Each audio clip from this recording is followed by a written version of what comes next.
We're getting towards the end of the woodworking season for me. Weather's starting to get colder, and glue and finish just doesn't work well in cold climates. So there's a few shop projects I've been putting off for quite some time, and I thought this would be a good time to go ahead and get those knocked out. That way my shop will run a little bit smoother for next year. Just roughing down a piece of plywood here. There's really nothing special going on. Just trying to get it to rough size so it's a little bit more manageable to work with, and get it closer to the dimensions that I need. As you see me pushing this piece of plywood through the table saw, you see how it kind of drops off the workbench in the back. That is one of the problems I'm hoping to get resolved with these little shop projects that I'm doing.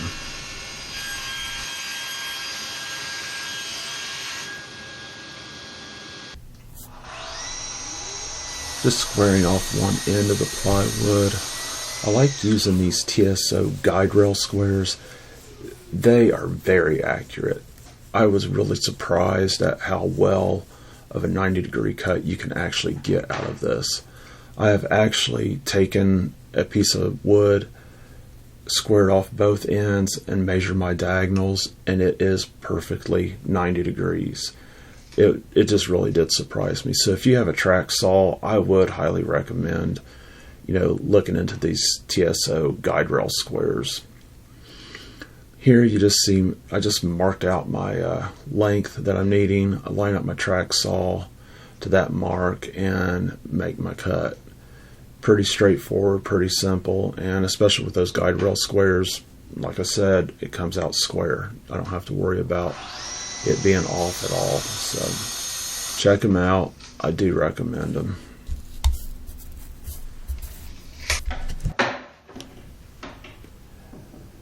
Just using my track saw to get this plywood cut to a rough size. I'm going to sandwich two pieces together with this particular cut, and after I get those two pieces of plywood screwed together, then I will get it cut to the final size. But I'd rather do that as those two pieces are at one.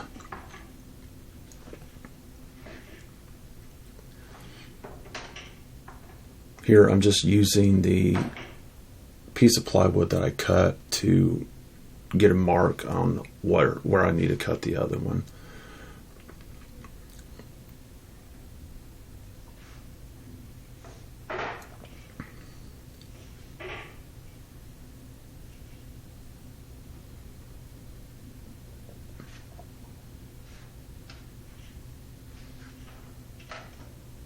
Then I just line up on my mark, track saw, and make the cut.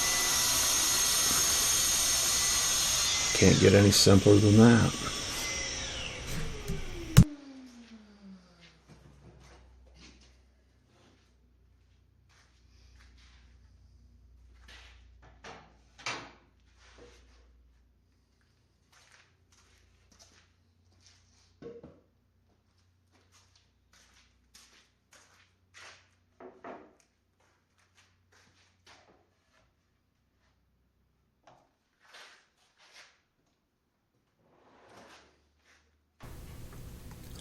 Going to pre-drill and countersink some screws into these two sheets of plywood. I'm needing two pieces in order to get the thickness that I'm needing, but I'm not using any glue here. I think screws and the plywood will be more than enough to hold it together. I'm going to have a saw sitting on top of this, so there's no reason to really add any glue. I think that would just be overkill and a waste of glue.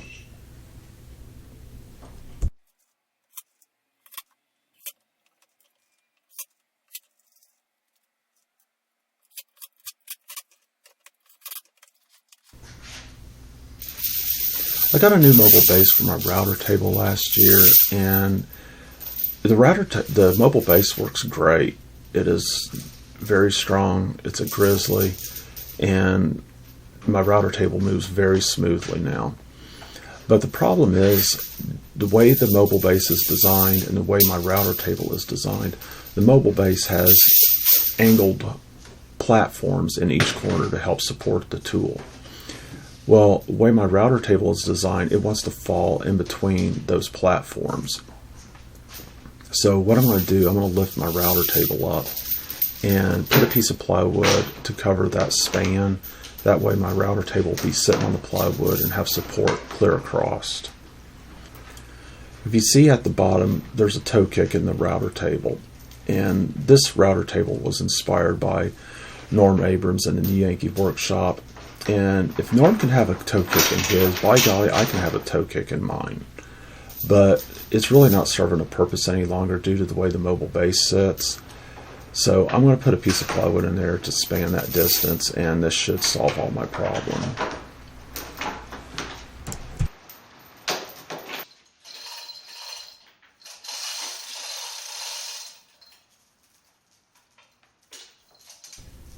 I've got a chain hoist strapped to the rafters of my shop. I'm going to use that to lift this router table up and just be a lot easier than me trying to manhandle it by myself. So use the chain hoist, lift it up, get it out of the way, slide the mobile base out, and then put my piece of plywood in, and then slide everything back in place.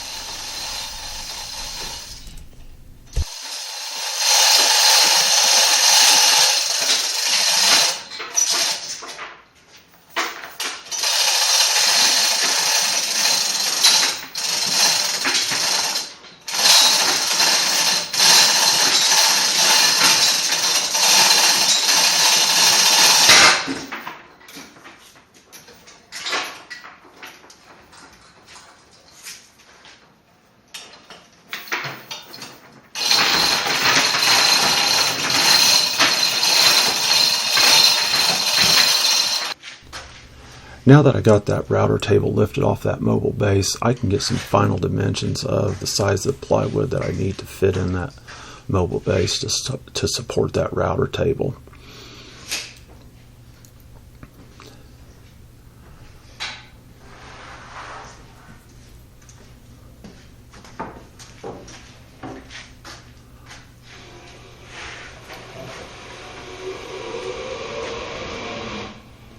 I've really enjoyed this Sawstop since I've had it. The power behind the saw is just really remarkable. It's a 3-horse motor.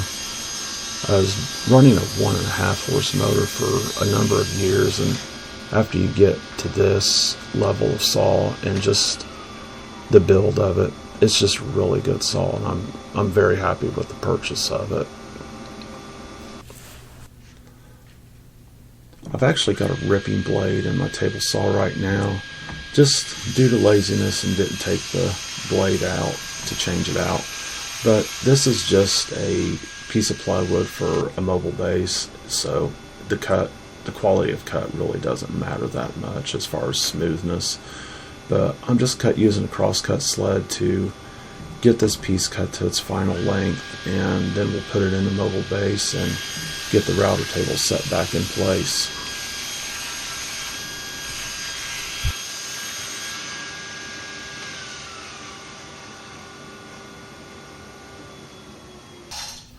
I'm lifting the router table back up. I did put it back on the ground while I was working on the piece of plywood.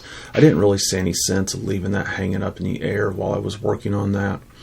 So now I'm just going to slide that mobile base back underneath the router table and put the router table on that. But as you can see, that piece of plywood spans those angled platforms that's on the mobile base. It spans that, so that will give me good support for that router table to sit on, and shouldn't have any more issues with that wanting to tip on me.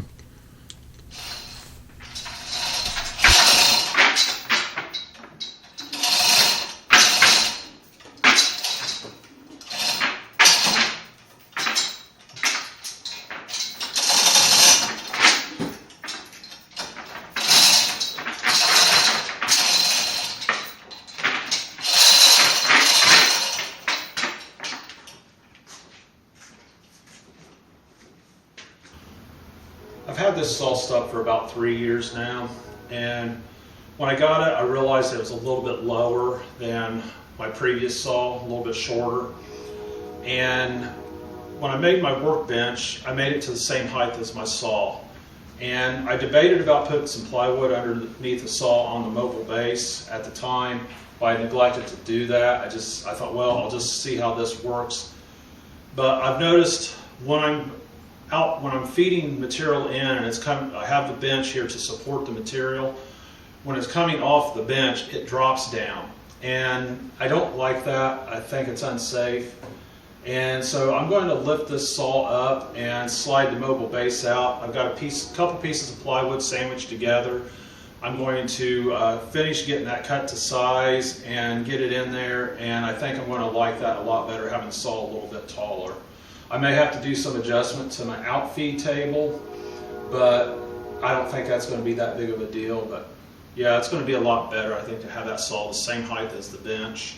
That way I'm not having that drop when it's coming off the bench and the material. So, but what I'm going to do, I'm going to rest the rails on this end. I'm going to jack the saw up with the mobile base, slide this underneath so these posts will rest on the ends here, and then I'm going to lift the other end of the saw high enough to where I can slide that mobile base out from underneath it.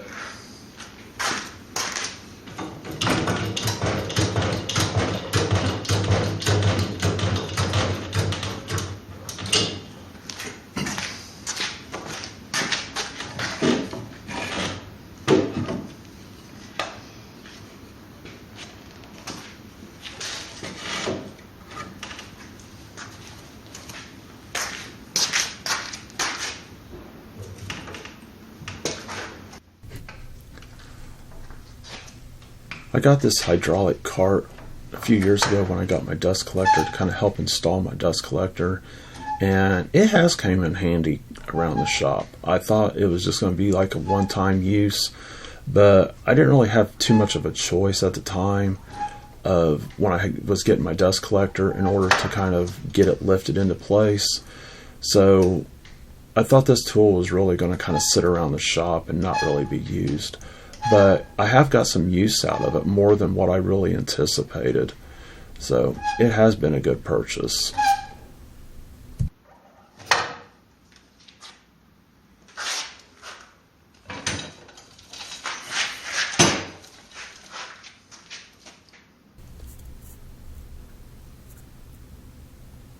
I'm going to lower that saw back onto the ground while I'm working on the piece of plywood.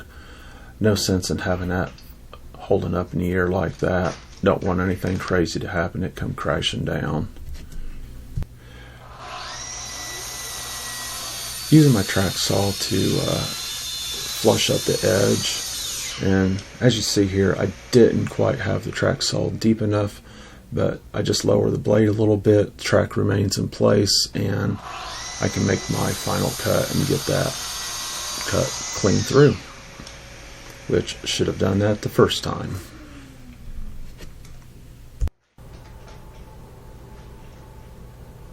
Now, as you can see here, I'm turning this to where the fresh cut edge is facing me, and I can place that guide rail square up against that fresh edge. That way I can make sure I get a nice 90-degree cut on this next edge that I'm getting ready to flush up.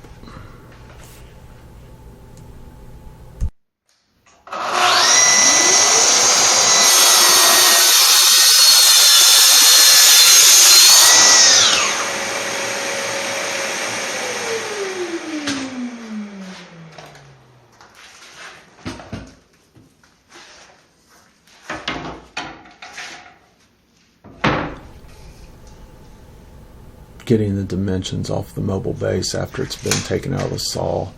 That way I make sure I get an accurate cut of what I'm needing for that to be fitting in.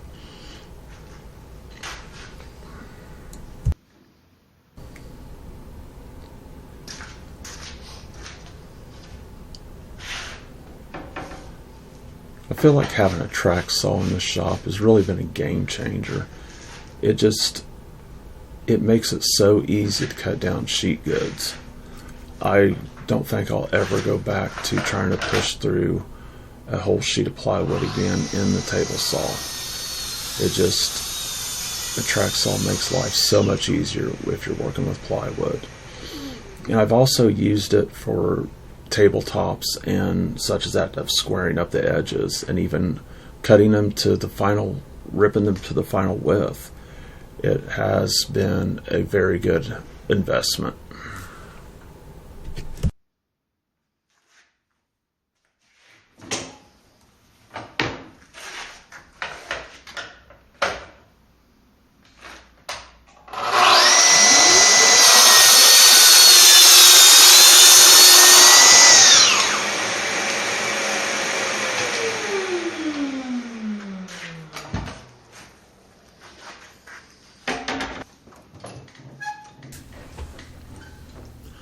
I just wanted to note that I did have the wheels of that hydraulic cart locked. That way it wouldn't slide around on me, because it does move pretty easily, and I didn't want it to start shifting forward, because I didn't have the best bracing on the end with those 2x4s, but I felt like it was enough just to kind of hold that end of the saw in place for a short period of time. But if that had started moving on me, it could have caused those 2x4s to tip on me, and I didn't want that to happen. So I did lock those wheels in place, and that way it wouldn't slide around on me.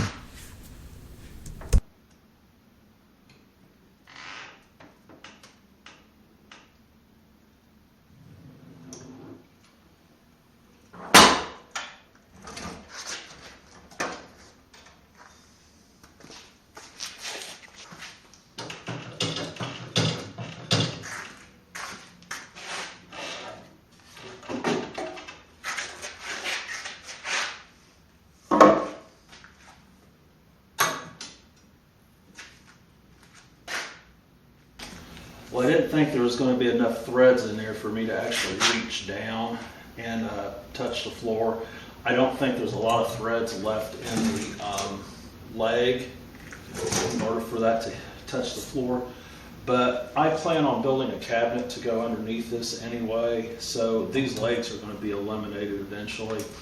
But I wanted to get the height of this set up so I could get my measurements for my cabinet and start getting that designed out. But right now I think this is going to work good. I like the height of it. It feels good. Well, I lucked out.